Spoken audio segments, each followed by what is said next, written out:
রহমত পূর্ণ হোক প্রভাত আমার, তাহাজ্জুদ আর ফজরের অভ্যাস আছে যার, রহমত পূর্ণ প্রভাত হয় তার। আলহামদুলিল্লাহি রাব্বিল আলামিন, আসসালাতু ওয়াসসালামু আলা সাইয়্যিদিল মুরসালিন, আম্মা বা'দু, ফাউযু বিল্লাহি মিনাশ শাইতানির রাজীম, বিসমিল্লাহির রহমানির রহিম। আসসালাতু ওয়াসসালামু আলাইকা ইয়া রাসূলুল্লাহ ওয়া আলা আলিকা ওয়া আসহাবিকা ইয়া হাবিবাল্লাহ। আসসালাতু ওয়াসসালামু আলাইকা ইয়া নবিয়াল্লাহ ওয়া আলা আলিকা ওয়া আসহাবিকা ইয়া নূরাল্লাহ। মাদানী চ্যানেলের দর্শক শ্রোতা, আলহামদুলিল্লাহ আরও একবার উপস্থিত হয়েছি রহমতপূর্ণ প্রভাত অনুষ্ঠান নিয়ে। যে যেখান থেকে আমাদের অনুষ্ঠান দেখছেন, দূরে কিংবা কাছে, দেশে কিংবা প্রবাসে, সকল দর্শককে জানাই আন্তরিক মোবারকবাদ। আল্লাহ তাবারক ওয়া তাআলার দয়া আর ইহসান, এই মোবারক দিনগুলো, রহমতময় দিনগুলো আমরা পেয়েছি এবং আল্লাহ তাবারক ওয়া তাআলার দয়ায় আমরা অনুষ্ঠানেও অংশগ্রহণ করতে পেরেছি। যারা অনুষ্ঠান দেখছেন, নিজেদেরও শুকরিয়া আদায় করা উচিত আল্লাহ তাআলা, কেননা এক ইলমে দিনের মজলিসে আমরা বসতে পেরেছি। আর এই মাদানী চ্যানেলের অনুষ্ঠানগুলোতে কোরআন ও হাদিস থেকে আলোচনা করা হয়, বিভিন্ন হাদিসে মোবারকা নিয়ে আলোচনা করা হয়, কথা বলা হয় আপনাদেরকে জানানোর উদ্দেশ্যে। তো এটা একটি ইলমে দিনের মজলিস। আর আল্লাহ তাবারক ওয়া তাআলা আমাদেরকে এই অনুষ্ঠানের মাধ্যমে ইলমে দিন অর্জন করা, মাদানী চ্যানেলের মাধ্যমে ইলমে দিন অর্জন করার যে সুযোগ দিয়েছেন বা তৌফিক আল্লাহ তাআলা দিয়েছেন, এর জন্য আল্লাহ তাআলার দরবারে শুকরিয়া আদায় করা উচিত আমাদের।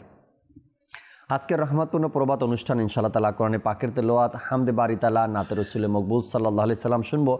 এর পাশাপাশি যে বিষয় নিয়েছি আলোচনা করার জন্য, নেকির দাওয়াত দেওয়ার জন্য, তাও আপনাদের সাথে শেয়ার করব। আল্লাহ চায় চমৎকার কিছু তথ্য আপনাদেরকে জানানোরও আমরা চেষ্টা করব আজকের অনুষ্ঠানে ইনশাআল্লাহ তাবারক ওয়া তাআলা। নবী রাহমাত শাফি উম্মত সাল্লাল্লাহু তাআলা আলাইহি ওয়াসাল্লামের আলিশান ফরমান হচ্ছে, যে ব্যক্তি দৈনিক আমার উপর 1000 বার করে দুরূদ শরীফ পাঠ করবে, সে ততক্ষণ পর্যন্ত মারা যাবে না যতক্ষণে দুনিয়ায় থেকে তার জান্নাতের ঠিকানা দেখে না নিবে। সাল্লু আলাল হাবিব সাল্লাল্লাহু তাআলা আলা মুহাম্মদ সাল্লাল্লাহু তাআলা আলাইহি ওয়াসাল্লাম। দর্শক শ্রোতা, চলুন আমরা অনুষ্ঠানের শুরুতে ভালো ভালো নিয়ত সহকারে কোরআনে পাকের তেলাওয়াত শুনি আর স্ক্রিনে এর তর্জমাও দেখি। আল্লাহ তাবারক ওয়া তাআলা এ সকল আয়াতে কারিমাতে কি ইরশাদ করেছেন আমাদের জন্য, আর এরপরেই আজকের বিষয় আপনাদেরকে জানাবো। জি, কোরআনে পাকের তেলাওয়াত শুনিয়ে দিন। আউযু বিল্লাহি মিনাশ শাইতানির রাজীম। বিসমিল্লাহির রহমানির রহিম। ওয়াসাওয়াউন আলাইহিম আ'আনযারতাহুম আম লাম তুনযিরহুম লা ইউমিনুন। إنما تنذر من اتبع الذكر وخشي الرحمن بالغيب فبشره بمغفرة وأجر كريم صدق الله العظيم। সুবহানাল্লাহ, সুবহানাল্লাহ। চমৎকার কোরআনে পাকের আয়াতের তর্জমা আমরা দেখলাম। আল্লাহ তাবারক ওয়া তাআলা যে উপদেশগুলো কোরআনে এসেছে আমার জন্য, আপনার জন্য, আমাদের জন্য, আমরা যেন সেই উপদেশগুলো মানতে পারি। আল্লাহ তাবারক ওয়া তাআলার অসংখ্য উপদেশ রয়েছে কোরআনে পাকের মধ্যে বান্দার জন্য। আমরা বড় ভাইয়ের উপদেশ মান্য করি, বাবার উপদেশ মান্য করি, টিচারের উপদেশ মান্য করি, হ্যাঁ করতেই হবে আদবের ক্ষেত্রে। তবে আল্লাহ তাবারক ওয়া তাআলার আদেশগুলোকে সবার আগে প্রাধান্য দিতে হবে। আল্লাহ তাআলা অসংখ্য উপদেশ কোরআনে পাকের মধ্যে মুমিনকে দিয়েছেন, মানুষকে দিয়েছেন, মুসলমানকে দিয়েছেন। এই সকল আদেশগুলো আমাদের পালন করার আল্লাহ তাআলা সে তৌফিক দান করুক। দর্শক শ্রোতা, চমৎকার এক বিষয় নিয়েছে আলোচনা করার জন্য। আনুগত্য, আদব এমন একটি বিষয় বলা হয়েছে যার মধ্যে আদব নেই তার মধ্যে দিন নেই। দিন বলতে দিনই ইসলামের যে শিক্ষা বা হুকুম আহকাম বলা হয়েছে, ওই ব্যক্তির মধ্যে দিন নেই। আদব এমন একটি জিনিস। আনুগত্য এবং আদব আমাদেরকে যারা শিখিয়েছেন তারা হলেন আল্লাহ তাবারক ওয়া তাআলার নেককার বান্দারা, আউলিয়া একরাম, সাহাবা একরাম। তারা আমাদেরকে আদব শিখিয়েছেন। সর্বপ্রথম তো রসুলের আদব বিষয় আজকে নিয়েছি, রসুল সাল্লাল্লাহু আলাইহি সাল্লামের আনুগত্য ও আদব। তো রসুল সাল্লাল্লাহু আলাইহি সাল্লামের আনুগত্য ও আদব সবচাইতে বেশি যারা করেছেন তারা সাহাবা একরাম, এটা তো মানতেই হবে। এরপরে জমানার পরিবর্তনে ধীরে ধীরে আমরা যে শিখলাম রসুলকে আদব ও আনুগত্য করতে হবে সেটা আউলিয়া কেরাম থেকেই শিখেছি। আর আউলিয়া কেরাম কীভাবে আল্লাহ রসুলকে আনুগত্য করেছেন, আদব করেছেন, এ ব্যাপারেও কিন্তু তাদের জীবনী অধ্যয়ন করলে আমরা দেখতে পাই। আলোচনার জন্য স্টুডিওতে আজ আমাদের সাথে আছেন হাসান আত্তারি ভাইও আছেন আমাদের সাথে, এবং ফজলে রাব্বি আত্তারি মাদানী ভাইও আমাদের সাথে রয়েছেন। আজকের যে বিষয় নিয়েছে এ নিয়ে আলোচনা শুনবো তাদের থেকে, রসুল সাল্লাল্লাহু আলাইহি সাল্লামের আনুগত্য ও আদব। এর পূর্বেই আমির হামজা ভাই আমাদের সাথে আছেন, আমরা একটি হামদে বারি তালা শ্রবণ করি তার থেকে, এরপর আল্লাহ চাই ইনশাআল্লাহ তাআলা এ চমৎকার বিষয় নিয়ে আলোচনা করব, শুনবো। জি আমির হামজা ভাই। সাল্লাল্লাহু আলাইকা ইয়া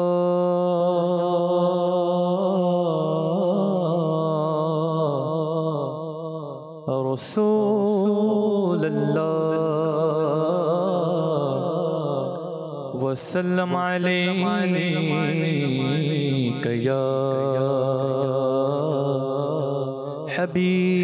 হাবিবাল্লাহ সাল্লাল্লাহু আলাইকা ইয়া রাসূলুল্লাহ ওয়া সাল্লাম আলাইকা ইয়া হাবিবাল্লাহ ওয়া সাল্লাম আলাইকা ইয়া হাবিবাল্লাহ।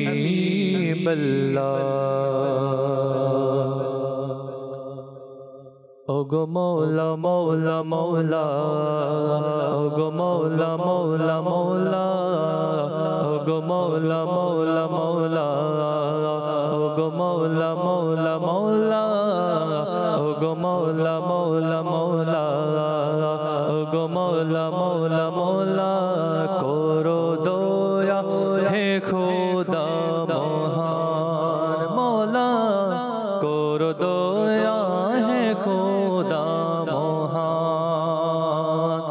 তুলেছি দু হাত হে সুমহান, করো দয়া হে খোদা মহান। ওগো মৌলা মৌলা মৌলা, ওগো মৌলা মৌলা মৌলা, ওগো মৌলা মৌলা মৌলা, ওগো মৌলা মৌলা মৌলা, ওগো মৌলা মৌলা মৌলা, ওগো মৌলা মৌলা মৌলা। এই জমিন রে এ আসমান মৌলা, এই জমিন রে এ আসমান, তোমার অধীনে খোদা মহান মৌলা, তোমার অধীনে খোদা মহান। সবার প্রতি তুমি মেহেরবান, যাব কোথায় বলো রহমান, শোনো তুমি আমার আহ্বান, রে কোলাজ হাসরে দয়াবান। ওগো মৌলা মৌলা মৌলা, ওগো মৌলা মৌলা মৌলা, ওগো মৌলা মৌলা মৌলা, ওগো মৌলা মৌলা মৌলা, ওগো মৌলা মৌলা মৌলা। করো দয়া হে খোদা মহান মৌলা, করো দয়া হে খোদা মহান।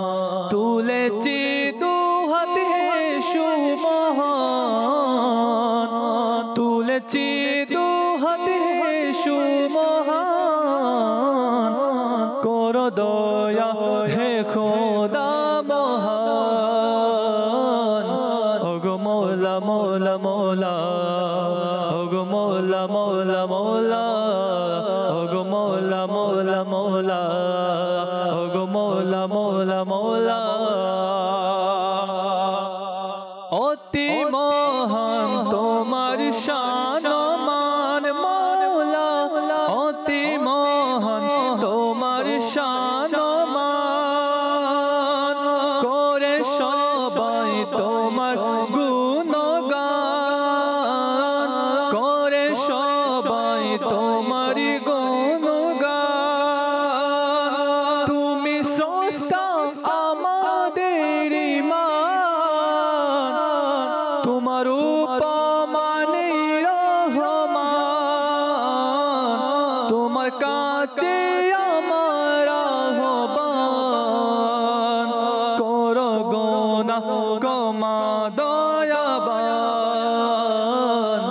ওগো মৌলা মৌলা মৌলা, ওগো মৌলা মৌলা মৌলা, ওগো মৌলা মৌলা মৌলা, ওগো মৌলা মৌলা মৌলা, ওগো মৌলা মৌলা মৌলা, ওগো মৌলা মৌলা মৌলা। করো দয়া হে খোদা মহান মৌলা, করো দয়া হে খোদা মহান।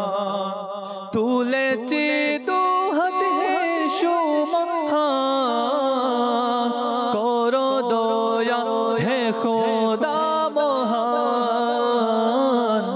ওগো মৌলা মৌলা মৌলা, ওগো মৌলা মৌলা মৌলা, ওগো মৌলা মৌলা মৌলা, ওগো মৌলা মৌলা মৌলা, ওগো মৌলা মৌলা মৌলা, ওগো মৌলা মৌলা মৌলা।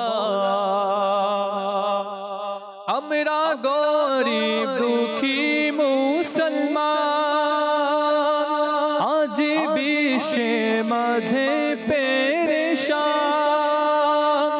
হে অনন্ত অসীম রহমান, শুনো আমাদের এই আহ্বান। দাও না শক্তি মন শক্তিমান, যেন গাই ইসলামের জয় গান। ওগো মৌলা মৌলা মৌলা, ওগো মৌলা মৌলা মৌলা, ওগো মৌলা মৌলা মৌলা, ওগো মৌলা মৌলা মৌলা, ওগো মৌলা মৌলা মৌলা, ওগো মৌলা মৌলা মৌলা। করো দয়া হে খোদা মহান মৌলা, করো দয়া হে খোদা মহান। তুলেছি দুহাত হে সুমহান, করো দয়া হে খোদা মহান।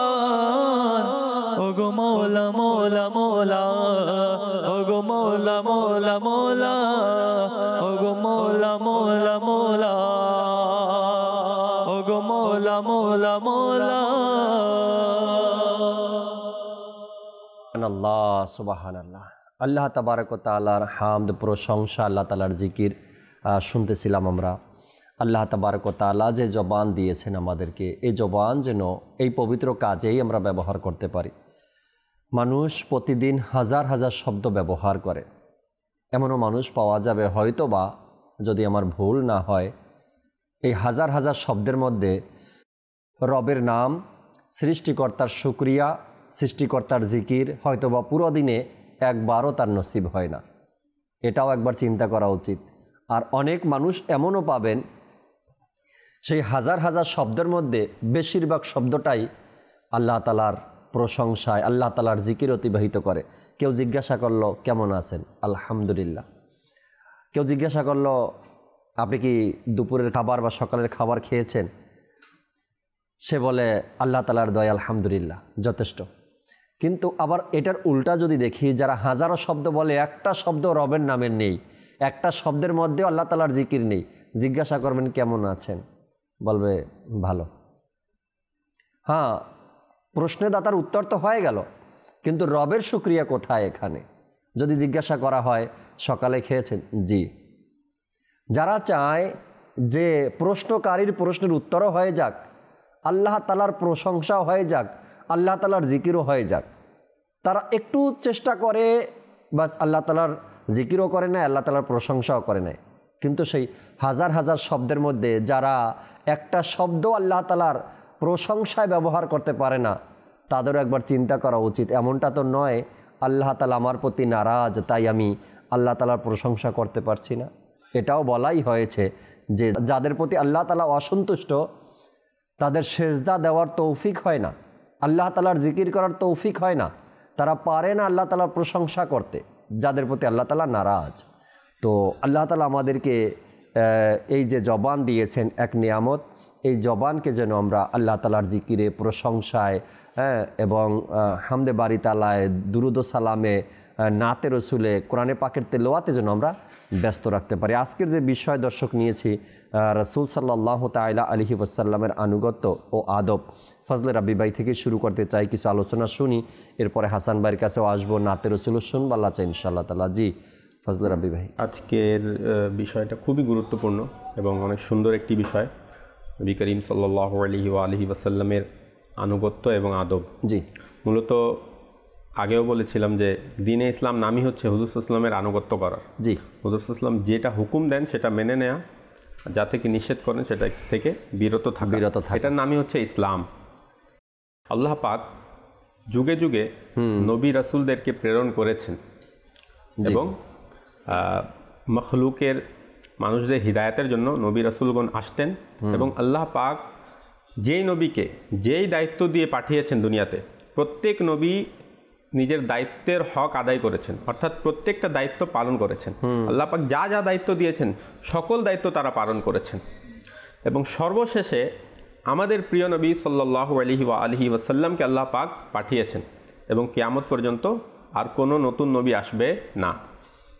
তা এখন আমাদের নবীকে আল্লাহ পাক পাঠালেন এবং ইরশাদ করলেন, লাকাদ মান্নাল্লাহু আলাল মুমিনিনা ইয বাআসা ফীহিম রাসূলা।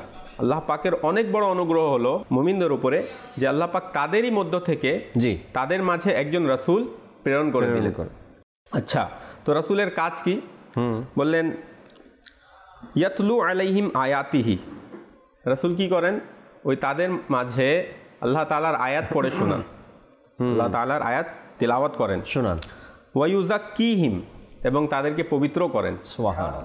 ওয়ায়ুআল্লিমুহুমুল কিতাবা ওয়াল হিকমাতা, তাদেরকে কিতাবের শিক্ষা দেন এবং হিকমতের শিক্ষা দেন। সুবহানাল্লাহ। কিতাবের শিক্ষা দ্বারা কোরআন শরীফ উদ্দেশ্য, কোরআনের শিক্ষা দেন, এবং হিকমত দ্বারা কি উদ্দেশ্য? তো উলামায়ে কেরামগণ বলেছেন হিকমত দ্বারা উদ্দেশ্য হচ্ছে সুন্নাত এবং হাদিস।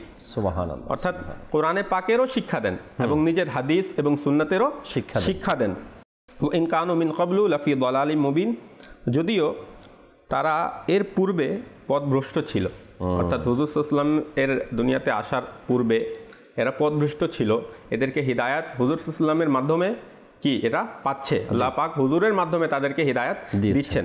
তো হুজুর সাল্লাল্লাহু আলাইহি ওয়াসাল্লামের দুনিয়াতে আসার উদ্দেশ্য হচ্ছে যেন মানুষ গুমরাহি থেকে বের হয়ে আল্লাহর দিকে চলে আসে।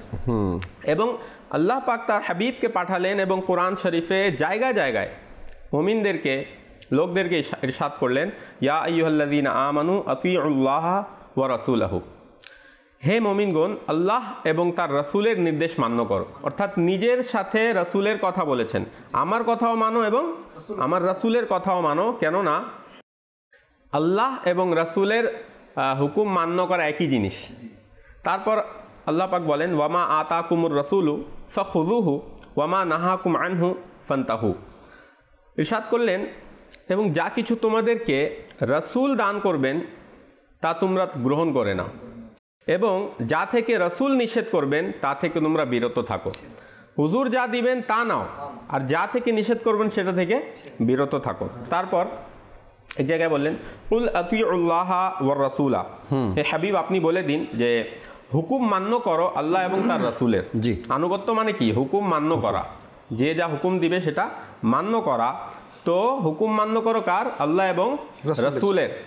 কেননা কেউ যদি রাসূলের হুকুম মান্য না করে তাহলে সে খোদারও হুকুম মান্য করতে পারবে না। অর্থাৎ রাসূলের হুকুম মান্য করা ব্যতীত খোদার হুকুম মান্য করা যায় না, রাসূলের হুকুম মান্য করতে হবে। জি, আমরা যদি দেখি নবী করিম সাল্লাল্লাহু আলাইহি সাল্লাম নিজেও এই ব্যাপারে অনেকগুলো হাদিসে কারিমা ইরশাদ করেছেন। এক জায়গায় নবী করিম সাল্লাল্লাহু আলাইহি সাল্লাম ইরশাদ করেন যে আমার আনুগত্য করলো সে আল্লাহর আনুগত্য করলো, এবং যে আমার অবাধ্য হলো বা আমার নাফরমানি করলো সে মূলত আল্লাহ তাআলারই নাফরমানি করলো। আর এক জায়গায় নবী করিম সাল্লাল্লাহু আলাইহি সাল্লাম ইরশাদ করেন, অনেক সুন্দর ইরশাদ, যে আমার সকল উম্মত জান্নাতে প্রবেশ করবে। সুবহানাল্লাহ। কিন্তু তারা জান্নাতে প্রবেশ করবে না যারা অস্বীকার করবে। তো সাহাবাই কেরামগণ আরজ করলেন, ইয়া রাসূলুল্লাহ, অস্বীকারী কারা, অস্বীকার কারা করবে? তো নবী করিম সাল্লাল্লাহু আলাইহি সাল্লাম ইরশাদ করলেন, যে আমার আনুগত্য করলো জি, সে জান্নাতে প্রবেশ করবে, আর যে আমার আনুগত্য করলো না, মানে আমার অবাধ্য হলো, আমি যে হুকুম দিলাম সেটা মান্য করে নাই, আমার অবাধ্য হলো, বললেন যে সেই অস্বীকার করলো। আর যে অস্বীকার করলো সে জাহান্নামে প্রবেশ করবে, সে জান্নাতে প্রবেশ করবে না। তো এখান থেকেও আমরা বুঝতে পারি যে নবী করিম সাল্লাল্লাহু আলাইহি সাল্লামের আনুগত্যের গুরুত্ব কতটা, যে আনুগত্য করবে সেই জান্নাতে প্রবেশ করতে পারবে, যে করবে না সে জান্নাতে প্রবেশ করতে পারবে না। আচ্ছা, মদিনা শরীফের কিছু ইহুদিরা ছিল যারা বলতো যে আমরা তো হযরত ইব্রাহিম, হযরত ইসহাক, হযরত ইয়াকুব আলাইহিস সালামের বংশধর এবং উনার দিনের উপর আছি, তো আমরা এই রাসূলের আনুগত্য কেন করব? আমরা তো আগে থেকেই আল্লাহর নৈকট্যে পৌঁছে গিয়েছি, আল্লাহর নৈকট্য অর্জন করে আল্লাহ তাআলার হুকুম পালন করেই আসছি। তো এই রাসূলের আনুগত্য করার আমাদের কি প্রয়োজন? তখন আল্লাহ পাক কোরআন শরীফের এই আয়াত নাযিল করলেন, কুল ইন কুনতুম তুহিব্বুনাল্লাহা ফাত্তাবিউনি ইউহিব্বুকুমুল্লাহ ওয়া ইয়াগফির লাকুম যুনুবাকুম। বললেন, হে হাবিব, আপনি বলে দিন, জি, তোমরা যদি আল্লাহকে ভালোবাসার কথা বলছো, যে তোমরা আল্লাহকে ভালোবাসো, আর এটাও বলছো যে আল্লাহ আমাদেরকে ভালোবাসে, কারণ আমরা তো নবীগণের বংশধর, তো এখন আপনিই বলে দিন তাকে যে যদি এটা বলছো তোমরা আল্লাহকে ভালোবাসো, তো আমার কি করো? আনুগত্য করো, আমার অনুসরণ করো, আল্লাহ পাক তোমাদেরকে ভালোবাসবেন। অর্থাৎ তোমরা বংশধর হলেও এখন আমি যে রাসূল পাঠিয়েছি ইনার উপর ঈমান আনতে হবে। যদিও তোমরা উনাদের বংশধর, কিন্তু এই রাসূলের উপর ঈমান আনতে হবে। এই রাসূলের উপর ঈমান আনা ব্যতীত আর কোনো রাস্তা নেই, তোমাদের কাছে আর কোনো রাস্তা নেই। একটা অনেক সুন্দর শের আলা হযরতের ভাই মৌলানা হাসান রাজা খান রহমতুল্লাহ আলাইহি বলেন যে আল্লাহ কা महबूब बने जो तुम्हें चाहे, যে হুজুর সাল্লাল্লাহু আলাইহি ওয়াসাল্লামকে যে ভালোবাসবে সে আল্লাহর महबूब হয়ে যাবে। আর তারপরে বলেন, আর উসকা তো বয়ান হি नहीं कुछ तुम जिसे चाहो, অর্থাৎ হুজুরকে যে ভালোবাসবে সে আল্লাহর महबूब হয়ে যাবে। আর হুজুর নিজে যাকে ভালোবাসবেন তার মর্যাদা কেমন হবে? আবু বকর হয়ে যাবে, সে আবু বকর হয়ে যাবে, সে উমর হয়ে যাবে, সে উসমান হয়ে যাবে, সে আলী হয়ে যাবে। তো এ হচ্ছে নবী করিম সাল্লাল্লাহু আলাইহি ওয়াসাল্লামের আনুগত্যের গুরুত্ব। আল্লাহ পাক এক জায়গায় ইরশাদ করেন, কুল আতিউল্লাহা ওয়া আতিউর রাসূলা, তোমরা আল্লাহর ইতাআত করো। ইতাআত মানে আনুগত্য, আরবিতে ইতাআত বলা হয়। তোমরা আল্লাহ তাআলার আনুগত্য করো, ওয়ার রাসূলা, এবং রাসূলের আনুগত্য করো। ফা ইন তাওয়াল্লাও, যদি তোমরা মুখ ফিরিয়ে নাও, ফা ইন্নামা আলাইহি মা হুমিলা ওয়া আলাইকুম মা হুমিলতুম। তো রাসূলের উপর তো শুধু তাই ছিল, মানে যেটা ওনার উপর পৌঁছানো আবশ্যক ছিল সেটা তিনি পৌঁছে দিয়েছেন, আর তোমাদের উপর যেটা আছে, তোমাদের উপর যেটা আবশ্যক সেটা তোমাদের উপর। তো তোমরা যদি ইতাআত করো তাহলে তোমরা হেদায়েত প্রাপ্ত হয়ে যাবে। আমার রাসূলের উপর শুধু পৌঁছে দেওয়ার কাজ ছিল, আমার রাসূল শুধু তোমাদের কাছে পৌঁছে দেওয়ার কাজ যেটা ছিল সেটা পৌঁছে দিয়েছেন। এখন যদি তোমরা ইতাআত করো, ফরমাবরদারি করো, আনুগত্য করো, হেদায়েত পাবে। আর যদি ইতাআত না করো, আনুগত্য না করো, তাহলে তোমরা গুমরাহ হয়ে যাবে। নবী করিম সাল্লাল্লাহু আলাইহি সাল্লাম এটাও ইরশাদ করলেন যে আমার উদাহরণ তোমাদের মাঝে এমনই, যেমন এক ব্যক্তি আগুন জ্বালালো এবং যখন আগুন সে প্রজ্বলিত করলো, তো আগুন যখন আমরা জ্বালাই তো আশেপাশে কীট পতঙ্গ চলে আসে না? আলো দেখে কীট পতঙ্গ চলে আসে, এবং অনেক সময় কি হয়, ওই কীট পতঙ্গের মধ্যেই আগুনের মধ্যে পড়ে যায়। তো নবী করিম সাল্লাল্লাহু আলাইহি ওয়াসাল্লাম ইরশাদ করলেন যে আমার উদাহরণ এমনই, যেমন এক ব্যক্তি আগুন জ্বালালো আর কীট পতঙ্গগুলো আশেপাশে চলে আসলো, তো সে ব্যক্তি কি করে? কীট পতঙ্গকে সরায় যাতে ওই আগুনের মধ্যে না পড়ে যায়। বললেন আমিও তেমনই, তোমরা জাহান্নামের দিকে এভাবেই চলে যাচ্ছ, ধাবিত হচ্ছ, এভাবে ওই পতঙ্গরা আগুনের দিকে যায়, আর আমি তোমাদেরকে কি করছি? সেখান থেকে বাঁচাচ্ছি। কিভাবে বাঁচাচ্ছি? আমি তোমাদেরকে হুকুম দিচ্ছি যে এটা করো, এটা করো না। তো যে করবে সে আগুন থেকে বেঁচে যাবে, আর যে অবাধ্য হবে, যে নাফরমানি করবে, সে আগুনে চলে যাবে। আল্লাহ আল্লাহ আল্লাহ, চমৎকার কথাগুলো আনুগত্যের ব্যাপারে শুনছিলাম। আল্লাহ তাবারক ওয়া তাআলার আনুগত্য আর রাসূলের আনুগত্য, যেহেতু আজকের বিষয় রাসূল সাল্লাল্লাহু আলাইহি সাল্লামের আনুগত্য ও আদব, চমৎকারভাবে কোরআনে পাকের আয়াত এবং এর তর্জমা আমরা শুনলাম। আল্লাহ রসুল সাল্লাল্লাহু আলাইহি সাল্লাম যে আয়াতে কারিমা এবং হাদিসে মোবারাকার মধ্যে ইরশাদ করেছেন যে আমার আনুগত্য করো যদি আল্লাহকে তোমরা পেতে চাও। আনুগত্য এমন একটা বিষয়, যদি বিড়াল মুনিবের আনুগত্যশীল হয়ে যায় তবে মুনিব সেই বিড়ালকে নিজের সাথে বসিয়ে খাবার দেয়, মুনিব সেই বিড়ালকে নিজের সাথে বেড়াতে নিয়ে যায়, মুনিব সেই বিড়ালকে নিয়ে নিজের গাড়িতে বসায়, কেননা সে আনুগত্যশীল বিড়াল, তাই না? এটা ছিল একটা বিড়ালের উদাহরণ। যদি সেই মানুষ রবের আনুগত্যশীল হয়ে যায়, যদি সেই উম্মতই নবীর আনুগত্যশীল হয়ে যায়, অবশ্যই উম্মতকে আমার নবী সাল্লাল্লাহু আলাইহি সাল্লাম শাফাআত করে জান্নাতে নিয়ে যাবেন, আর সেই আনুগত্যশীল বান্দাকে আল্লাহ তাবারক ওয়া তাআলা অবশ্যই ক্ষমা করে দিবেন। যেভাবে বিড়ালের উদাহরণ আমি দিয়েছি। হাসান ভাই আছেন, কিছু কথা হাসান ভাই থেকে শুনি, এরপর নাতে রাসূল মকবুল সাল্লাল্লাহু আলাইহি সাল্লাম শুনবেন ইনশাআল্লাহ তাআলা। জি, আলহামদুলিল্লাহি রাব্বিল আলামিন ওয়াসসালাতু ওয়াসসালামু আলা সাইয়্যিদিল মুরসালিন। আলহামদুলিল্লাহ, শুনছিলাম, অনেক সুন্দর আলোচনা করছিলেন, অসংখ্য কোরআনের আয়াত আমার ভাই উপস্থাপন করলেন। যে এখানে বারবার বলছেন আতিউল্লাহ ওয়া আতিউর রাসূল। আল্লাহ তাআলা শুধু কোরআনের অসংখ্য জায়গায় নিজের ইতাআতের সাথে আল্লাহ রাসূলের ইতাআত নিয়ে আসছে। এখানে প্রশ্ন যে আল্লাহ তাআলার আল্লাহ রাসূলের তো ইতাআত হয় কিরকম? আপনি হুজুরের বাণীও মানতে পারবেন, হুজুরকে অনুসরণও করতে পারবেন, কিন্তু আল্লাহকে অনুসরণ করা যাবে না। তো আল্লাহ রাসূল সাল্লাল্লাহু আলাইহি ওয়াসাল্লামকে আল্লাহ বলছেন যে আমাকে পাওয়ার, আমাকে মানার, আমার হুকুম মানার একমাত্র পথ হলো কে? আল্লাহ রাসূল সাল্লাল্লাহু আলাইহি ওয়াসাল্লাম। যিনি আল্লাহ রাসূলকে বাদ দিয়ে যে কোনো আমলের কথা চিন্তা করুক বা সফলতার কথা যদি সে চিন্তা করে, সে নিশ্চয়ই ভুলের মধ্যে রয়েছে। এটা কখনোই সম্ভব না। হুজুর সাল্লাল্লাহু আলাইহি সাল্লামের অনুসরণ ছেড়ে দিয়ে যদি কেউ বলে আমি কোরআন মানছি বা হাদিস মানছি, আসলে এটা হুজুরকে মানা হবে না। এই জন্য হুজুরের অনুসরণ অত্যন্ত জরুরি। এবং সাহাবায়ে কেরাম এগুলোকে কিভাবে আমল করেছেন, এগুলো যদি আমরা কিতাব পড়ি তো আমাদের চক্ষু খুলে যাবে এবং আমাদের উৎসাহ জাগবে। যেমন একটা উদাহরণ দিচ্ছি, হযরত আব্দুল্লাহ ইবনে আব্বাস রাদিয়াল্লাহু তাআলা আনহু থেকে বর্ণিত, এটি মিশকাতুল মাসাবিহ শরীফের 4375 নং হাদিস শরীফ। এখানে এক সাহাবী রাসূল, উনি একটি স্বর্ণের আংটি পরা ছিলেন। হুজুর সাল্লাল্লাহু আলাইহি ওয়াসাল্লাম এটা দেখে তিনি একটু রাগান্বিত হলেন এবং অসন্তুষ্ট হলেন, সেটা তার থেকে খুলে ফেলে দিলেন। হুজুর সাল্লাল্লাহু আলাইহি ওয়াসাল্লাম বললেন যে তোমাদের মাঝে কি কেউ এটা পছন্দ করে যে সে আগুনের কয়লা তার হাতে রাখবে?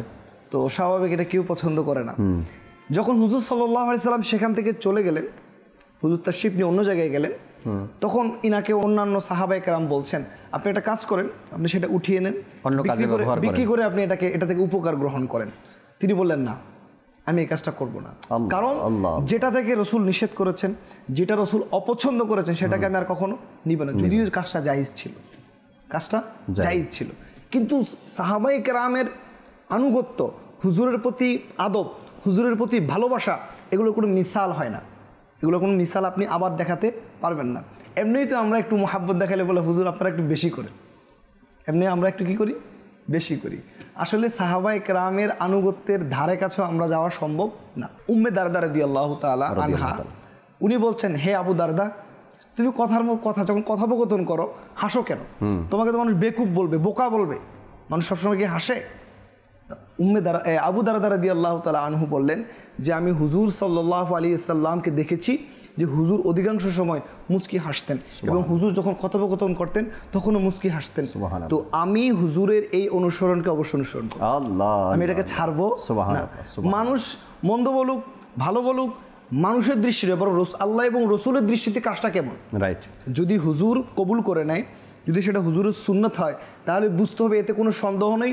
পৃথিবীর মানুষ যেখানেই যাক, পৃথিবীর মানুষ যেমনই বলুক, আপনি একটু চিন্তা করে দেখেন, ইসলামের যেই আমরা নিয়ম কানুনগুলো করি, মিসওয়াক করা, বিজ্ঞান এখন বলছে যে এটার উপকারিতা আছে। আপনি আগে যদি চিন্তা করেন যে মিসওয়াক লাঠি দিয়ে দাঁত মাজা, এটা কেমন, এগুলো তো কোনো ভিত্তি নাই, মানে যারা বিরুদ্ধ আচরণকারী তাদের মন্তব্য। কিন্তু আজকে যদি আপনি আসেন, প্রত্যেকটা সুন্নতের পিছনে কি আছে, হিকমত, রহস্য রয়েছে। যেমন আমরা ঘাড় মাসাই করি, ইউরোপের একজন অমুসলিম এবং সে টিচার, তার একটা প্রশ্ন হলো ইসলামের প্রত্যেকটা জিনিস আমার বুঝে আসতেছে, এগুলোর এক একটার পিছনে হিকমত আছে, যে তোমরা ঘাড় মাসাই করে এটার হিকমত কি? একজন মুসলমানকে প্রশ্ন করলেন, কিন্তু তিনি এটার উত্তর দিতে পারলেন না।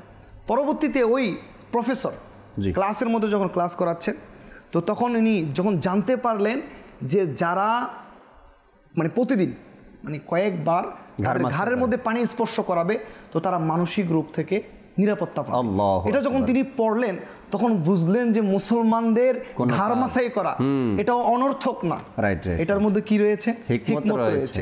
এক কথায় হুজুর যা আমাদেরকে দিয়ে গেছেন এগুলোর মধ্যে চোখ বন্ধ করে আমাদের কোনো দিকে এদিকে তাকানোর দরকার নাই, ওদিকেও তাকানোর দরকার নাই, বরং আমরা যদি হুজুরের প্রত্যেকটি আদাকে আদা করি, অনুসরণকে অনুসরণ করি, ইনশাআল্লাহুল করিম আমরা সফলতা পাবো। দুনিয়াতেও সফল হব আমরা এবং আখিরাতেও সফল হব। দুনিয়াতে নয়, এর সফলতা আখিরাতেও রয়েছে। আজকে মানুষ যাদের সম্মান করছে, মানুষ আজ ওলামা ইকরামকে সম্মান করছে, হুজুরদেরকে সম্মান করছে, কেন করছে? তাদের মধ্যে আল্লাহ রসুলের সুন্নাত আছে। আপনি আলিম আছেন কিন্তু সুন্নাত আপনার মধ্যে নেই, আপনাকে কেউ সালাম দিতে চাইবে না, কেননা আপনার মধ্যে সেই ভালোবাসাটা জাহিরিভাবে প্রকাশ পাচ্ছে না যে আপনি একজন আলিমই দিন। আলিম আছেন কিন্তু সুন্নতের উপর আমল নেই, তো মানুষ সম্মান করবে না। এই জন্য সাধারণ একজন মানুষ মনে হয়। আপনি গায়ের আলিম না কিন্তু সুন্নতের উপর আমল করছেন, মানুষ মনে করবে আপনি বড় মাপের একজন আলিমই দিন, সম্মান করবে সুন্নাতের কারণে। কারণ সুন্নাত আছে বিধায় সম্মান করছে, আলিম কিন্তু সুন্নাত নাই সম্মান করছে না, মানুষ মনে করবে সাধারণ একজন মানুষ এই রকমের। তো সুন্নাত আমলে, আনুগত্যতে, আদবে দুনিয়াতেও কামিয়াব আছে এবং আখিরাতেও কামিয়াবি রয়েছে। আমির হামজা ভাইয়ের কাছে আসবো, আবারও একটি নাতে রসুল মকবুল সাল্লাল্লাহু আলাইহি সাল্লাম শুনি, এরপর দর্শকের কলগুলো শোনার চেষ্টা করবো আল্লাহ চাই ইনশাআল্লাহ তাআলা। জি। সাল্লাল্লাহু আলা মুহাম্মদ সাল্লাল্লাহু আলাইহি ওয়াসাল্লাম, সাল্লাল্লাহু আলা মুহাম্মদ সাল্লাল্লাহু আলাইহি ওয়াসাল্লাম, সাল্লাল্লাহু আলা মুহাম্মদ সাল্লাল্লাহু আলাইহি ওয়াসাল্লাম। যা চাই বেতো মে চাও না, জানি বেতো মে নাও না, যা চাই বেতো মে চাও না, জানি বেতো মে নাও না। দুনিয়ার হে মুকুট ধারি চলো আমিনার ঘরে, সাল্লাল্লাহু আলা মুহাম্মদ সাল্লাল্লাহু আলাইহি ওয়াসাল্লাম।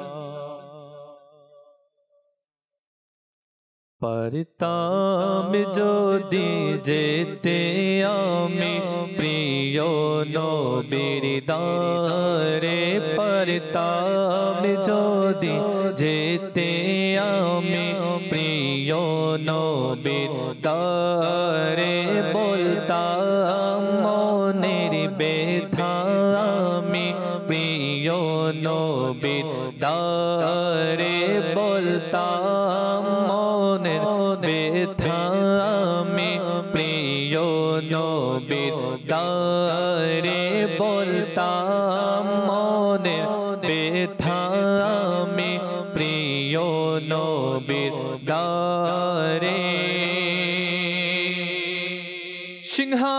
সিংহাসনের বসার সম্পূরণ হতো আমার, সিংহাসনের বসার সম্পূরণ হতো আমার, পেতাম যদি বসার সুযোগ প্রিয় নবীর দারে, পেতাম যদি বসার সুযোগ প্রিয় নবীর দারে, পারতাম যদি যেতে আমি প্রিয় নবীর দারে, বলতাম মনে ব্যথা আমি প্রিয় নবীর দারে, বলতাম মনে ব্যথা আমি প্রিয় নবীর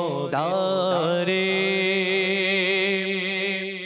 পড়তো অশ্রুবে আমার দুটি নয়ন হাতে, পড়তো অশ্রুবে আমার দুটি নয়ন হাতে, পেতাম যদি নবীর দিদার দিদার প্রিয় নবীর দারে পেতাম যদি নবীর দিদার প্রিয় নবীর দারে পড়তাম যদি দুরূদ আমি পড়তাম যদি সালাম পড়তাম যদি দুরূদ আমি পড়তাম যদি সালাম হতাম কেমন আনন্দিত প্রিয় নবীর দারে হতাম কেমন আনন্দিত প্রিয় নবীর দারে হতাম কেমন আনন্দিত প্রিয় নবীর দারে পড়তাম যদি যেতে আমি প্রিয় নবীর দারে বলতাম মনের ব্যথা আমি প্রিয় নবীর দারে বলতাম মনের ব্যথা আমি প্রিয় নবীর দারে বলতাম মনের ব্যথা আমি প্রিয় নবীর দারে। সুবহানাল্লাহ সুবহানাল্লাহ। আল্লাহ তাবারক ওয়া তাআলা ওই সকল দুঃখী মানুষদের ভাগ্যে মদিনা লিখে দেখ। অনেক বড় আশা মানুষের অন্তরে, একবার যদি সেখানে গিয়ে দুরূদ শরীফ পড়তে পারতাম, যার কদমে দাঁড়িয়ে সালাম দেওয়া সৌভাগ্যের ব্যাপার, তার কদমে দাঁড়িয়ে যদি সালাম দিতে পারতাম, আল্লাহ তাবারক ওয়া তাআলা ওই সকল আশিকদের সফর, মদিনার সফর নসিব করুক। দর্শকের কিছু কল রয়েছে আমাদের সাথে, কয়েকটা কল শুনি, এরপর ইনশাআল্লাহ তাআলা আবার আলোচনায় ফিরবো। জি, কল শুনিয়ে দিই। মোহাম্মদ রানা, আমরা আমাদের পরিবারের সবাই দেখি মাদানী চ্যানেল, ইনশাআল্লাহ খুব ভালো লাগে, আমার খুবই পছন্দ। আপনাদের যে বিষয়গুলি নেওয়া হয় আমাদের কাছে খুবই ভালো লাগে। আমাদের জন্য দোয়া করবেন, আমরা যেন মাদানী চ্যানেল দেখতে পাই। দোয়া করি আল্লাহ তাআলা ভালো রাখুক, সুস্থ রাখুক আপনাদেরকে, সবসময় দোয়া আপনাদের জন্য। জি, পরবর্তী কল দেন। আমার নাম তাজুল, আমি একটি নাতের রসুল শুনতে চাই। এটি হলো ভাগ্য আমার উজ্জ্বল করো হে মোর প্রিয় নবী। ভাগ্য আমার উজ্জ্বল করো হে মোর প্রিয় নবী। চমৎকার এক কালাম, শোনাবো ইনশাআল্লাহ তাআলা। আমির হামজা ভাই সাথে আছেন, অবশ্যই শোনাবো। জি, পরবর্তী কল। কিশোরগঞ্জ কুয়ারগাঁও। আমি মাদানী চ্যানেল আজকে প্রথমেই দেখছি, আমার কাছে অনেক ভালো লাগছে। আমি অনুষ্ঠানটা দেখতেছি, আমার পরিবারের জন্য দোয়া করবেন। মাশাআল্লাহ, আজকে প্রথমেই আপনি দেখছেন। যদি ভালো লেগে থাকে পরিবারের সবাইকে মাদানী চ্যানেল দেখার ব্যাপারে উৎসাহ দিবেন, তারাও মাদানী চ্যানেল দেখবে, শিখবে, জানবে। পরবর্তী কল দেন। আমার নাম হচ্ছে মোহাম্মদ মারি হোসেন মনিমু, রাজশাহী থেকে বলছি। আমি শুনতে চাই হাসিয়া বিজাল্লাহ মাফি গলবি গলিল্লাহ নূর মুসাল্লিল্লাহ লা ইলাহা ইল্লাল্লাহ। মাশাআল্লাহ, শোনাবো আপনাকে ওই কালাম। আল্লাহ চাই ইনশাআল্লাহ তাবারক ওয়া তাআলার সাথেই থাকুন আপনি। পরবর্তী কল দেন। আমার নাম হেলাল, আপনাদের অনুষ্ঠান আমাদের ভালো লাগে, আমার পরিবার সবাই মিলে দেখতেছি আমরা, আমার জন্য দোয়া করবেন। মাশাআল্লাহ, দোয়া করি আপনার জন্য, আল্লাহ তাআলা আপনাকে ভালো রাখুক, সুস্থ রাখুক। চমৎকার কয়েকটি কালামের অনুরোধ এসেছে আমাদের কাছে, আমরা ইনশাআল্লাহ তাআলা কালাম শোনাবো আপনাদেরকে, আল্লাহ চাই। জি, আরেকটি কল দেন। মোহাম্মদ নীরব, রাজশাহী। আমি একটা গল্প শুনতে চাই। প্রিয় নবীর প্রতিটাকে মদিনা আমার বাগান। প্রিয় নবীর কোকিল আমি, মদিনায় আমার বাগান। আল্লাহ তাবারক ওয়া তাআলা সেই মদিনাতে বারবার যাওয়া আসার ব্যবস্থা করে দিক। শুনবো অনুরোধের কালামগুলো আমির হামজা ভাই থেকে, আল্লাহ চাই ইনশাআল্লাহ তাআলা আরও কিছু আলোচনা ফজলে রবি ভাই থেকে শুনতে চাই। আজকের যে বিষয় আমরা নিয়েছি, রাসূল সাল্লাল্লাহু তাআলা আলাইহি ওয়াসাল্লামের আনুগত্য ও আদব। আউলিয়া একরাম, সর্বপ্রথম তো সাহাবা একরাম, সর্বোচ্চ আদব ও আনুগত্য যারা করেছেন ফজলে রবি ভাই, তারা তো সাহাবা একরাম। তাদের চাইতে তো পৃথিবীতে তারা সাহাবি হওয়ার সেই মর্যাদা লাভ করেছেন আল্লাহ রসুলকে দেখে। তো সর্বোচ্চ আনুগত্য আদবের তারাই দেখিয়েছেন, তারাই ছিলেন। এরপরে ধীরে ধীরে যে সকল ব্যক্তিদের আলোচনাগুলো আমরা শুনি, তারা আমাদেরকে শিখিয়েছেন, দেখিয়েছেন, তাদের জীবনী অধ্যয়ন করলে আমরা এটাই পাই। ফজলে রাবি ভাই, এই বিষয়গুলো নিয়ে যদি আরও কিছু কথা আলোচনা শোনাতেন আমাদেরকে। যেহেতু নবী করিম সাল্লাল্লাহু আলাইহি সাল্লামের আনুগত্য এবং নবী করিম সাল্লাল্লাহু আলাইহি সাল্লামের আদব, এটা নবী করিম সাল্লাল্লাহু আলাইহি সাল্লামের হকও রয়েছে উম্মতের উপর। অনেকগুলো হক আছে উম্মতের উপর, প্রিয় নবী সাল্লাল্লাহু আলাইহি সাল্লামের অনেকগুলো হক আছে। যেভাবে আমরা বলি না এটা আমার হক, এটা আমার অধিকার, তো আমাদের নবীরও তো অধিকার আছে। বিশেষ করে পিতামাতা বলে যে এটা তো আমাদের হক, তোমরা আমাদের হক আদায় করো না। তো সবচেয়ে বেশি অধিকার তো এবং সবচেয়ে বেশি হক তো প্রিয় নবী সাল্লাল্লাহু আলাইহি সাল্লামের রয়েছে এই উম্মতের উপর। তিনি যেমন আমাদের উপরে এহসান করেছেন, আর কে করেছে? আর কেউ নেই এমন। তো নবী করিম সাল্লাল্লাহু আলাইহি সাল্লামকে মন প্রাণ থেকে আদব করা, সম্মান করা, এটা একজন উম্মতির কর্তব্য, দায়িত্ব। ঠিক আছে। আচ্ছা, আল্লাহ পাক নিজেই তার হাবিবের আদব করতে বলেছেন। ঠিক আছে। আমরা যদি সাহাবায়ে কেরামের জীবনী দেখি তো দেখা যায় যে হযরত আব্দুল্লাহ বিন উমর রাদিয়াল্লাহু তাআলা আনহু তিনি বলেন যে আমি একবার নবী করিম সাল্লাল্লাহু আলাইহি সাল্লামের সাথে সফরে ছিলাম। আমি আমার বাবার সাথে ছিলাম একটা উটে, আর নবী করিম সাল্লাল্লাহু আলাইহি সাল্লাম ছিলেন এক উটে। মানে হযরত আব্দুল্লাহ বিন উমর রাদিয়াল্লাহু আনহু বলেন যে আমি আমার বাবার উটে ছিলাম। জি। তো আমার উট নবী করিম সাল্লাল্লাহু আলাইহি সাল্লামের উটের আগে চলে যাচ্ছিল। আচ্ছা। মাঝে মধ্যে তো হযরত উমর রাদিয়াল্লাহু তাআলা আনহু নিজের ছেলেকে হযরত আব্দুল্লাহ বিন উমরকে ছাড়ি দিয়ে বললেন, মানে এটা হয় না, সে মানে রাগ হয়ে বললেন যে হে আব্দুল্লাহ, কি করছো তুমি? বারবার তোমার উট হুজুরের উটের আগে যাচ্ছে কেন? কোনো মানুষের জন্য এটা শোভা পায় না যে সে হুজুরের আগে যায়। এই আদব এবং সম্মান সাহাবায়ে কেরামগণ নিজের সন্তানদেরকে শিখাতেন। জি। যেটা আজকে অনেক ঘাটতি রয়েছে। আমরা সব কিছু শিখাই কিন্তু রাসূলের প্রেম ভালোবাসা শিখাই না, এটা আমরা আজ শিখাই না। অথচ আমরা সাহাবায়ে কেরামের জীবনী যদি দেখি তাহলে তাদের জীবনীতে দেখা যায় তারা নিজের সন্তানকে প্রিয় নবীর আদব শিখাতেন, সম্মান শিখাতেন, প্রিয় নবীর ভালোবাসা শিখাতেন, কারণ তারা জানতেন এটাই হচ্ছে আসল, এটাই হচ্ছে মূল। আর আমরা যদি কোরআন শরীফ দেখি তো আল্লাহ পাক নিজেই বান্দাদেরকে আদব শিখাচ্ছেন দরবারে রিসালাতের। কি বলেন? ইয়া আইয়ুহাল্লাযীনা আমানু লা তুকদ্দিমু বাইনা ইয়াদাইল্লাহি ওয়া রাসূলিহি ওয়াত্তাকুল্লাহা ইন্নাল্লাহা সামিউন আলিম। আল্লাহ বলেন, হে ঈমানদারগণ, আল্লাহ ও তার রাসূলের আগে বাড়বে না, অগ্রসর হবে না, অগ্রগামী হবে না। কেন?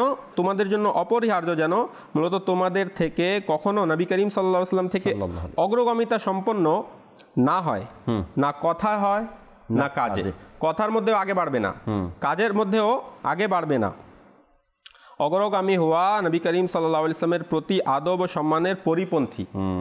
যদি অগ্রগামী হয়ে যায় এটা তো হুজুরের আদবের পরিপন্থী। রাসূল করিম সাল্লাল্লাহু আলাইহি ওয়াসাল্লামের দরবারে বিনয় প্রকাশ ও আদব রক্ষা করা অপরিহার্য, মানে ফরজ। কিছু সংখ্যক লোক কি করেছিল, ঈদুল আজহার দিনে, কুরবানির দিনে নবী করিম সাল্লাল্লাহু আলাইহি ওয়াসাল্লামের পূর্বেই কুরবানি করে দিল। আচ্ছা। জি। তাদেরকে নির্দেশ দেওয়া হলো যে আল্লাহ এবং রাসূলের আগে বাড়বে না। দেখেন, তারা আগে বেড়েছে রাসূলের, কিন্তু আল্লাহ কি বলছেন? হুকুম করেছেন আল্লাহ তাআলা আগে না, আল্লাহ এবং তার রাসূলের আগে বাড়বে না। অর্থাৎ সব জায়গায় আল্লাহ পাক নিজেকেও রেখেছেন, অর্থাৎ আমার হাবিবের আগে বাড়া মানে আমার আগে বাড়া। কথা বলেছেন আমার হাবিবের নাফরমানি করা, আমার নাফরমানি করা, অর্থাৎ আমার নাফরমানি করলে যেভাবে তোমাদের উপর আযাব হবে, ঠিক আমার হাবিবের নাফরমানি করলেও তোমাদের উপর আযাব আসবে, রাইট, আযাব হবে। তারপর আমরা যদি সাহাবায়ে কেরামের আদব দেখি, এবং প্রথমত আল্লাহ পাক সব জায়গায় তার বান্দাদেরকে কি করেছেন, মানে পথ নির্দেশ দিয়েছেন, পথ দেখিয়েছেন যে আমার হাবিবকে কিভাবে সম্মান করবে। এক জায়গায় আল্লাহ পাক বলেন, ইয়া আইয়ুহাল্লাযীনা আমানু লা তারফাউ আসওয়াতাকুম ফাওকা সাওতিন নবী ওয়ালা তাজহারু লাহু বিল কাওলি কাজাহরি বা'দিকুম লিবা'দিন আন তাহবাতা আমালুকুম ওয়া আনতুম লা তাশউরুন। হে ঈমানদারগণ, নিজেদের কণ্ঠস্বরকে উচ্চ করো না ওই অদৃশ্যের সংবাদদাতা নবীর কণ্ঠস্বরের উপর। তোমরা নিজেদের কণ্ঠস্বর হুজুরের আওয়াজের চাইতে উচ্চ করো না। সুবহানাল্লাহ, সুবহানাল্লাহ। এবং তার সামনে চিৎকার করে কথা বলো না।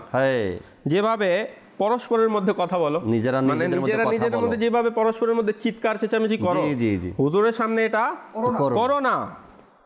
যেভাবে পরস্পরের মধ্যে করো, যেন কখনো তোমাদের কর্মসমূহ যেটা তোমরা আমল করছো যেন তোমাদের আমল সমূহ নিষ্ফল না হয়ে যায়, আর তোমাদের খবরই থাকবে না। অর্থাৎ হুজুর সাল্লাল্লাহু আলাইহি সাল্লামের বেয়াদবি হয়ে যাওয়া এটা এমন গুনাহ যে তোমরা যে অতীতে আমল করেছো এটা এক মুহূর্তে শেষ হয়ে যাবে, নিষ্ফল হয়ে যাবে, তোমাদের খবরও থাকবে না।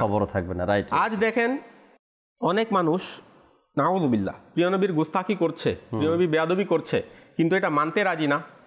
তারা মনে করে আমরা ঠিক আছি, অথচ প্রিয় নবীর বেয়াদবি যেখানে হয়ে গেল আপনার আমলও সেখানে বরবাদ হয়ে গেল, আপনার খবরও নাই। রাইট। আর আপনি তওবাও করছেন না। আর যদি তওবা ছাড়া আপনি দুনিয়া থেকে চলে যান আপনার অবস্থা কি হবে? যখন এই আয়াত নাজিল হলো সাহাবায়ে ইকরামদের অবস্থা কি ছিল জাকির ভাই? সাহাবায়ে ইকরামদের অবস্থা এমন হয়ে গিয়েছিল যে তারা এত আস্তে কথা বলতেন হুজুরের দরবারে যে আরও একবার জিজ্ঞাসা করতে হতো কি বলেছেন, আবার বলেন। মানে এটা তাদের ভয় ছিল যে আবার যদি আওয়াজ একটু উঁচু হয়ে যায় আমাদের তো সব আমল শেষ হয়ে যাবে। এটা ছিল আদব। একটা ঘটনা রয়েছে, অনেক সুন্দর ঘটনা, হুদাইবিয়ার সন্ধির ঘটনা। তো সেখানে উরওয়া বিন মাসউদ রাদিয়াল্লাহু আনহু তিনি তখন ইসলাম গ্রহণ করেননি। তো তিনি কুরাইশদের পক্ষ থেকে এসেছিলেন। নবী করিম সাল্লাল্লাহু আলাইহি সাল্লাম উমরার উদ্দেশ্যে বের হয়েছিলেন মদিনা শরীফ থেকে 1400 সাহাবায়ে কেরামকে নিয়ে, সুবহানাল্লাহ, যে উমরা করবেন। কিন্তু যারা মক্কার কুরাইশ ছিল, মক্কার অমুসলিমরা, তারা মনে করলো কি প্রিয় নবী সাল্লাল্লাহু আলাইহি সাল্লাম যুদ্ধের উদ্দেশ্যে আসছেন। তারাও কি করলো, এখানে তৈরি হলো যুদ্ধের জন্য। তো নবী করিম সাল্লাল্লাহু আলাইহি সাল্লাম হযরত উসমান গনি রাদিয়াল্লাহু আনহুকে পাঠালেন যে গিয়ে বলে দাও যে আমরা যুদ্ধের জন্য আসছি না, আমরা উমরা করার জন্য আসছি, আমরা উমরা করে চলে যাব। কিন্তু তারা আসতে দিবে না, উমরা করতে দিবে না। এখানে প্রথম ঘটনা হলো কি, হযরত উসমান গনি রাদিয়াল্লাহু আনহুকে তারা বলল যে আপনি তো চলে এসেছেন, আপনি উমরা করে নেন। তিনি বললেন যে হুজুর সাল্লাল্লাহু আলাইহি ওয়াসাল্লামকে ছেড়ে আমি যদি এখানে 1 বছরও থাকি তারপরে আমি উমরা করব, হুজুরকে ছেড়ে আমি উমরা করব না। সুবহানাল্লাহ। আমাদের সব আমল হুজুরের সাথে, হুজুরকে ছেড়ে আমরা কোনো আমল করব না, এটা হতেই পারে না। আকা করিম সাল্লাল্লাহু আলাইহি সাল্লাম আমার সাথে নেই আর আমি উমরা করব, আমার নবীর অগ্রগামী হব ইবাদতে, এটা তো হয় না। আমার আগে নবীর আগে করব। এই কাবাকে পেয়েছি হুজুরের মাধ্যমে, সুবহানাল্লাহ, ইসলাম পেয়েছি হুজুরের মাধ্যমে, হুজুরকে ছেড়ে আমি কেন করব? আচ্ছা, তারপর হযরত উসমান গনি রাদিয়াল্লাহু তাআলা অনেকদিন পর আবার চলে আসলেন। তারপর যখন সন্ধির কথা নবী করিম সাল্লাল্লাহু আলাইহি ওয়াসাল্লাম বললেন যে আমরা উমরার উদ্দেশ্যে এসেছি, ঠিক আছে, এখন আমরা চাই সন্ধি করতে, ঠিক আছে, আমরা কোনো যুদ্ধ চাই না, মীমাংসা যেতে চাই। তাদের পক্ষ থেকে একজন আসলো, উরওয়া বিন মাসউদ, সে বড় ছিল অনেক তাদের মধ্যে। সে এসে নবী করিম সাল্লাল্লাহু আলাইহি সাল্লামের সাথে কথা বলছে। যেহেতু সে অনেক বৃদ্ধ ছিল, তো সে কথা বলতে বলতে হুজুর সাল্লাল্লাহু আলাইহি ওয়াসাল্লামের দাড়ি ধরছিল বারবার।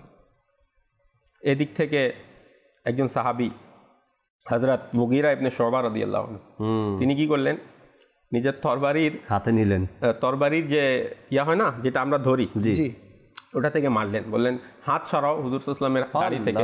অর্থাৎ এটা আদব যে এভাবে হাত দিতে পারবা না হুজুর সাল্লাল্লাহু আলাইহি ওয়াসাল্লামের দাড়ি, কথা বলছো আবার কেন হাত দিচ্ছ? আর সে মনে করছিল আমি তো সবচেয়ে বড় এখানে, বয়সে আমি বড়, এই জন্য সে হাত দিচ্ছিল। আচ্ছা, সে অনেকক্ষণ কথা বলল। তো যেহেতু সেখানে 1400 সাহাবায়ে কেরামগণ ছিলেন, সে পর্যবেক্ষণ করলো, অবজার্ভ করলো সাহাবায়ে কেরামের কর্মকাণ্ড, তারা করছে কি। যখন অনেকগুলো কথা বলার পর সে নিজের গোত্রের কাছে বা নিজের কমের কাছে গেল, সম্প্রদায়ের কাছে, মক্কায় যখন সে গেল, সে বলল কি জানেন, সে বলল আমি দেখে এসেছি যে মুহাম্মদ সাল্লাল্লাহু আলাইহি ওয়াসাল্লামের সাহাবাগণ যেমন তার আদব করেন, যেমন বড় বড় বাদশাহের দরবারিরাও তার আদব করে না। বললেন যে আমি কায়সার ও কিসরার বাদশাদের কাছেও গিয়েছি, কিন্তু তাদের যে রাজপ্রাসাদের যে তাদের যে দরবারি, তারাও এমন আদব করে না, ওই সকল বাদশাদেরকে এত আদব করে না। মুহাম্মদ সাল্লাল্লাহু আলাইহি ওয়াসাল্লামের সাহাবীরা যেমন আদব করে। কি আদব করে? নবী করিম সাল্লাল্লাহু আলাইহি সাল্লাম যখন কথা বলেন তখন তারা সবাই চুপ হয়ে যায়।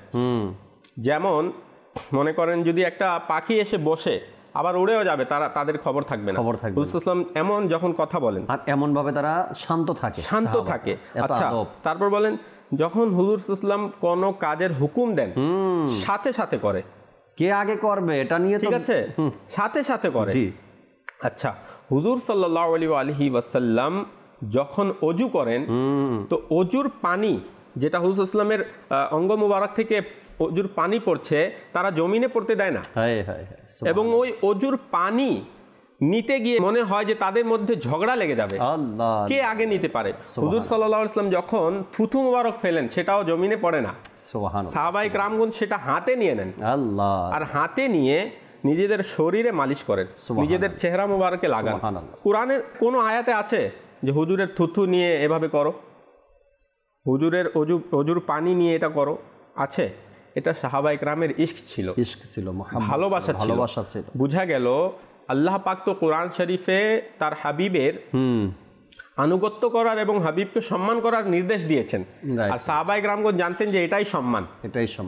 যদিও কোরআন হাদিসে হুকুম নাই যে হুজুরের থুথু নিয়ে হাতে মালিশ করো, মুখে মালিশ করো, কিন্তু তারা বলতেন যে মানে সম্মানের যেই পর্যায় রয়েছে সাহাবায়ে কেরামগণ সবগুলো ফলো করতেন। এখানে অনেকগুলো কারণও আছে। দর্শক শ্রোতাকে বলবো যে আয়াতে কারিমাগুলো আমরা শুনলাম বা যে ঘটনাগুলো শুনলাম হাসান ভাই, এর পিছনে কিন্তু বড় বড় ঘটনা রয়েছে। যেই আয়াতে কারিমার তর্জমা শুনলাম এর পিছনে বড় বড় ঘটনা আছে। সাহাবায়ে কেরাম আলাইহিমুর রিদওয়ানের সামনে অনেক সময় নতুন কিছু কাজ হঠাৎ চলে আসছে, যে রসুলের দরবারে আওয়াজের ব্যাপারটা যখন এই ঘটনা ঘটছে তখনই আল্লাহ তাবারক ওয়া তাআলা আয়াতে কারিমা নাযিল করলেন। এরপর থেকে সাহাবায়ে কেরাম কি করলো, আল্লাহ রসুল সাল্লাল্লাহু আলাইহি সাল্লাম যখন হুজরা মোবারকে থাকে সাহাবায়ে কেরাম বাইরে ঘন্টার পর ঘন্টা অপেক্ষা করেন, আমার রসুল নিজের ইচ্ছায় যখন বের হবেন তখন কথা বলবেন, কিন্তু ডাকা যাবে না, ডাকবেন না, তারা ডাকেন না। এই প্রত্যেকটা আয়াতের পিছনে কোনো না কোনো ঘটনা আছে আর এগুলো সাহাবায়ে কেরাম ইচ্ছাকৃতভাবে করতেন না। যখন নতুন একটা বিষয় সামনে আসতো আল্লাহ তাবারক ওয়া তাআলা আয়াতে কারিমা নাজিল করতেন, সাহাবায়ে কেরাম ওই আয়াতকে অনুকরণ করে একদম পৃথিবীর মানুষকে দেখিয়ে দিলেন আর আল্লাহ রসুলকে আনুগত্য আদব কিভাবে করতে হবে। যেই ঘটনা বললেন ফজলে রাব্বি ভাই, ওসমান গনি রাদিয়াল্লাহু তাআলা আনহু এবং 1400 সাহাবায়ে কেরামের উমরাতে আসার এর পিছনে অনেক ইতিহাস, অনেক ঘটনা, অনেক লম্বা ঘটনা। বলেন ইয়া রাসূলুল্লাহ উমরা করতে আসছি, ইহরাম খুলে ইহরাম পরিবর্তন করে চলে যাব।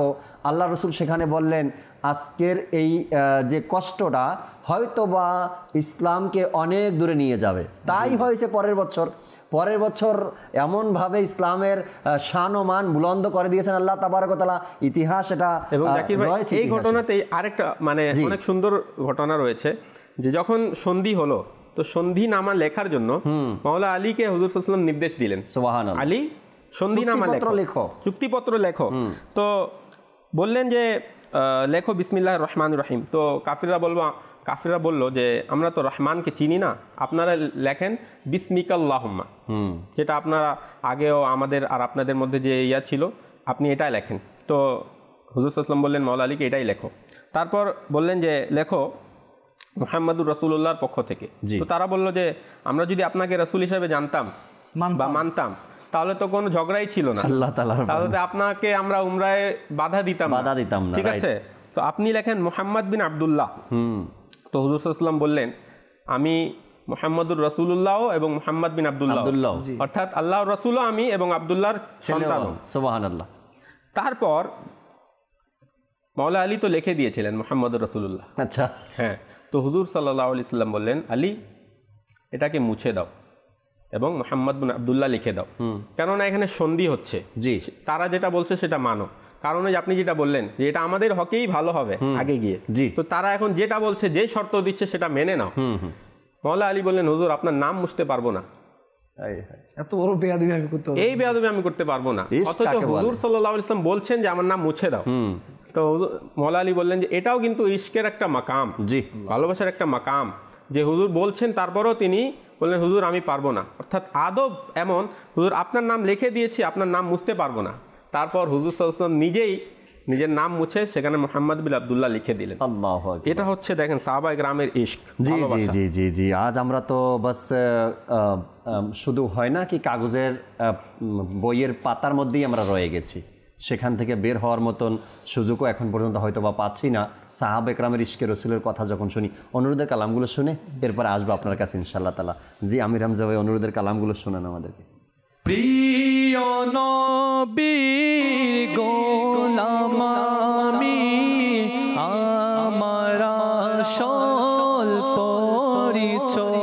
পরিচয় প্রিয় নবীর গোলাম আমি আমার আসল পরিচয় প্রিয় নবীর গোলাম আমি আমার আসল পরিচয়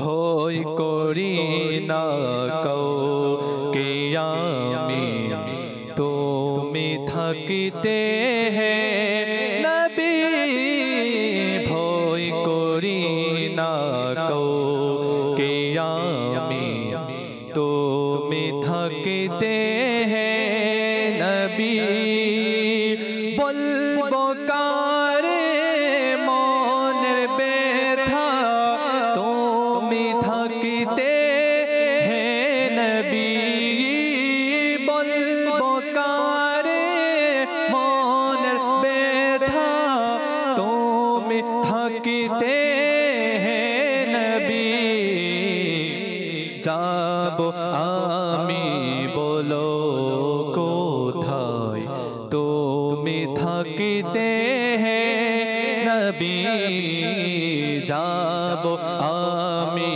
বলো কোথায় তুমি থাকিতে হে নবী হতে পারে না কখনো হবে না তা কোনো দিন হতে পারে না কখনো হবে না তা কোনো দিন বিপদ আসবে আমার কাছে বিপদ আসবে আমার কাছে তুমি থাকিতে হে নবী বিপদ আসবে আমার কাছে তুমি থাকিতে হে নবী حسبي ربي جل الله ما في قلبي غير الله نور محمد صلى الله لا إله إلا الله حسبي ربي جل الله ما في قلبي غير الله نور محمد صلى الله لا إله إلا الله لا إله إلا الله لا إله إلا الله প্রিয় বেলাল হাবশিকে ভালোবাসেন প্রিয় নবী প্রিয় বেলাল হাবশিকে ভালোবাসেন প্রিয় নবী দুনিয়ার সকল আশিকে তিনি হলেন নয়নমণি প্রিয় বেলাল হাবশিকে ভালোবাসেন প্রিয় নবী দুনিয়ার সকল আশিকে তিনি হলেন নয়নমণি সইতেন তিনি কষ্ট কত রাখতেন বুকে পাথর কত পড়তেন তবু কলমা লা ইলাহা ইল্লাল্লাহ হাসবি রব্বি জাল্লাল্লাহ মা ফি কলবি গায়রুল্লাহ নূর মুহাম্মদ সাল্লাল্লাহ লা ইলাহা ইল্লাল্লাহ লা ইলাহা ইল্লাল্লাহ লা ইলাহা ইল্লাল্লাহ লা ইলাহা ইল্লাল্লাহ লা ইলাহা ইল্লাল্লাহ ভাগো আমারু চল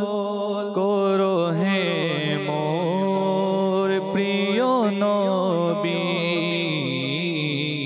ভাগো আমার উজ্জ্বল করো হে মোর প্রিয় নবী নবী ডাকো দারে আমায় তুমি হে মোর প্রিয় নবী নবী দারে আমায় তুমি ডাকো হে মোর প্রিয় নবী বুকে হোক কাবা আর অন্তর জুড়ে মদিনা বুকে হোক কাবা আর অন্তর জুড়ে মদিনা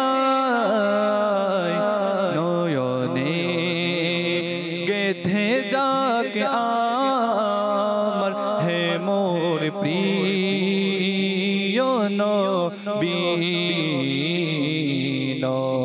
নয়নে গেথে যাক আমার হে মোর প্রিয় নবী নবী ভাগো আমার উজ্জ্বল করো হে মোর প্রিয় নবী ডাকো দারে আমায় তুমি হে মোর প্রিয় নবী। মাশাআল্লাহ, চমৎকার অনুরোধের কালামগুলো শুনছিলাম। আলোচনা হচ্ছে রসুল সাল্লাল্লাহু আলাইহি সাল্লাম আনুগত্য ও আদব নিয়ে। হাসান ভাই, সময়ও দেখতে দেখতে জি। প্রিয় নবী সাল্লাল্লাহু আলাইহি ওয়াসাল্লামের আদব সংক্রান্ত আমরা অনেক আলোচনা শুনলাম। এখন অনেকের প্রশ্ন জাগবে যে হুজুর সাল্লাল্লাহু আলাইহি সাল্লামকে কি মুসলমানরা আদব করে না? প্রশ্ন থাকতে পারে। প্রত্যেক মুসলমানই কি করে? নবীকে আদব করে। জি। এখন প্রশ্ন হলো, যেই উম্মত বলে যে আল্লাহর পাশে নবীর নাম থাকা যাবে না, এটাকে কি আপনি আদব বলবেন? এটাকে কি আদব বলা যায়? কখনো না। যেখানে আলী রাদিয়াল্লাহু তাআলা আনহু, আমরা হুদাইবিয়ার সন্ধিতে শুনছিলাম যে উনি মুহাম্মদুর রাসূলুল্লাহ সাল্লাল্লাহু আলাইহি ওয়াসাল্লাম এটা কাটতে চাচ্ছেন না, এটার উপর যে আমি আঙুল দিব, সেটার উপর যে কলম চালাবো, এটা আমার পক্ষে সম্ভব নয়, এটা বেয়াদবি। একসাথে লেখা আছে, শুধু সেখানে কি করবো, আমি কেটে দিব, এটা আমার পক্ষে সম্ভব নয়। ইশক, আমার ইমান, আমার ইশক, আমার আদব আমাকে এটা কখনো অনুমতি দেয় না। এখন এটা কেমন ইমান, এটা কেমন আদব যে আমি বলছি আল্লাহর পাশে আল্লাহ রসুলের নাম থাকতে পারবে না? এটা কি বেয়াদবি নয়? একদম অবশ্যই নয়, অবশ্যই বেয়াদবি, এতে কোনো সন্দেহ নেই। এবং প্রিয় নবী সাল্লাল্লাহু আলাইহি সাল্লামের দরবারে আওয়াজ উঁচু করলে তাহবাতা আমালুকুম ওয়া আনতুম লা তাশউরুন, তোমাদের আমলগুলো নষ্ট হয়ে যাবে, তোমরা জানবেও না। এখানে আওয়াজ উঁচু হওয়া, কথা বলতে গিয়ে বেয়াদবিমূলক নয়, কথোপকথনের সময়। এটা যদি বেয়াদবি হয়, যারা হুজুরের ইলম নিয়ে প্রশ্ন তুলে, এটা কি আপনি কোন ধরনের আদব বলবেন? ইমান নিয়ে প্রশ্ন এখানে না। আদব তো তখনই প্রশ্ন, আদবের কথা তখনই আসবে যখন তার মধ্যে ঈমান আছে।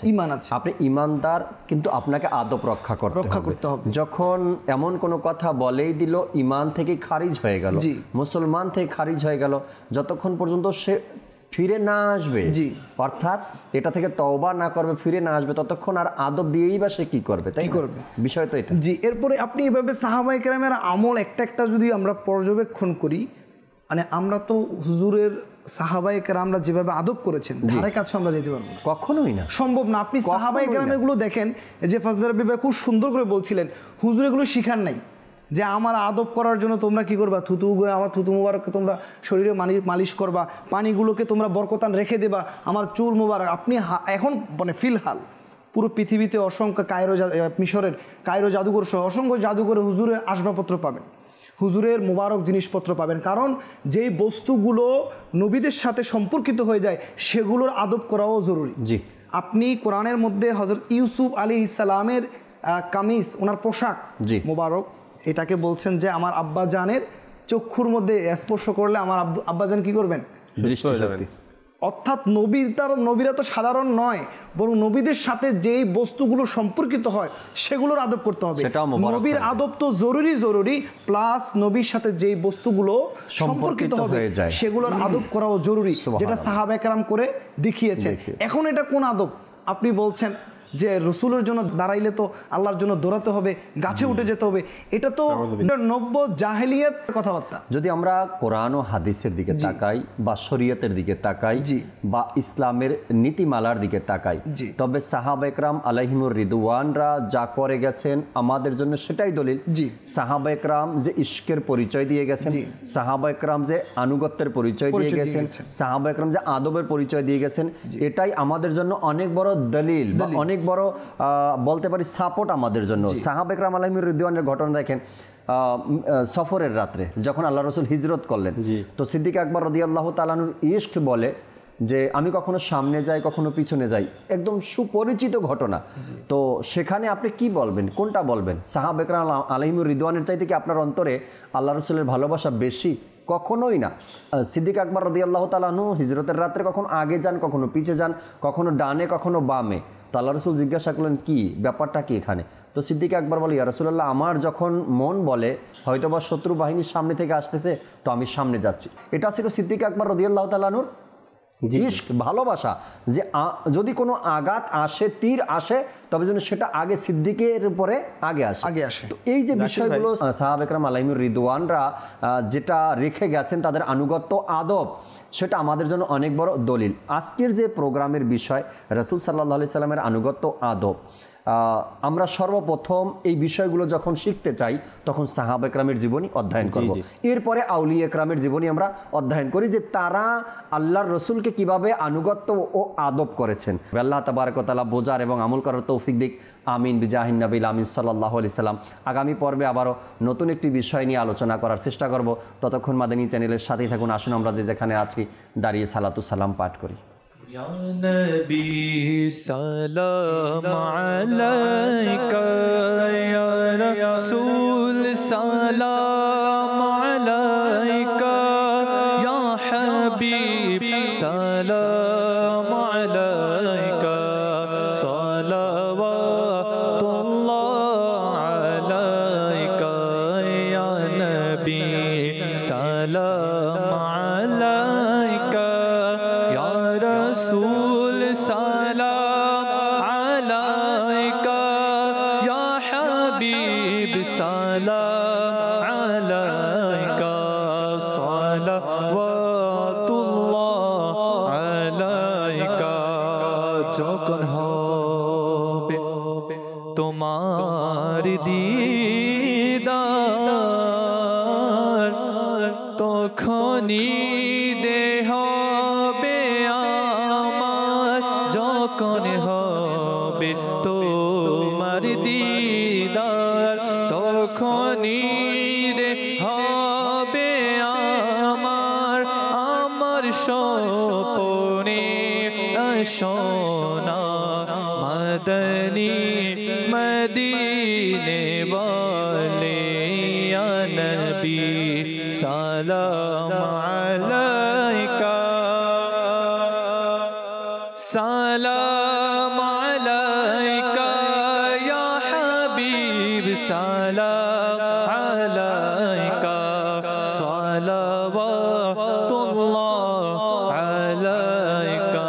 मुस्तफा जाने रहमत पे लाखों सलाम, शम्अ बज़े में हिदायत पे लाखों सलाम, गौसे आज़म इमाम तो पावन का जलवा, शान मोदेरत पे लाखों सलाम, डाला क़ल्बों में अज़मते मुस्तफ़ा से, आला हज़रत पे लाखों सलाम, जिसने नेकी की दावत का जज़्बा दिया, जिसने जज़्बा दिया उसे आमीरे अहले सुन्नत पे लाखों सलाम मुस्तफा जाने रहमत पे लाखों सलाम शम्अ बज़ में हिदायत पे लाखों सलाम।